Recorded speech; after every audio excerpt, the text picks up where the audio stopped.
മുത്തിനബിയേ നന്നാകണം നബിയേ, ഒരുപാട് നന്മകൾ ചെയ്യണം നബിയേ, അതിനൊരു വഴി പറഞ്ഞു തരാൻ അള്ളാന്റെ റസൂലിനോട് ചോദിക്കുമ്പോ നിസ്കരിക്കാൻ മടിയുള്ളവന്, അഹങ്കാരികളെ പോലെ നടക്കുന്നവന്, ഒരിക്കലും നന്നാകില്ലെന്ന് കരുതുന്നവന് നിനക്ക് നന്നാകാൻ ഒരു വഴി പറഞ്ഞു തരാ. അള്ളാഹുവിന്റെ റസൂൽ അവിടെ നിന്ന് പറയുന്നു, ഇവിടത്തെ പള്ളിപ്പറമ്പിൽ നാളെ പകല് നിനക്കൊന്ന് പോകാൻ പറ്റുമോ? രാത്രിയിൽ പോകണമെന്ന് ഞാൻ പറയുന്നില്ല.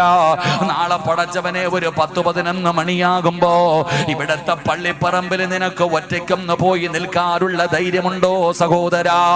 നമുക്ക് പേടിയാ അവിടെ പോകാൻ, പള്ളിപ്പറമ്പിൽ പോകാ പേടിയാ. എങ്കിൽ അല്ലാഹുവിന്റെ പ്രവാചകൻ അവിടെ നിന്ന് നന്നാകാനുള്ള എളുപ്പവഴി പറഞ്ഞു തന്നത് ഖബർ സിയാറത്ത് ചെയ്യാരാ. ആ പള്ളിപ്പറമ്പിൽ ഈ നാടിനെ വിറപ്പിച്ച ഒരുപാട് കൊലകൊമ്പന്മാരവിടെ കിടപ്പുണ്ട്. ഈ ദുനിയാവിൽ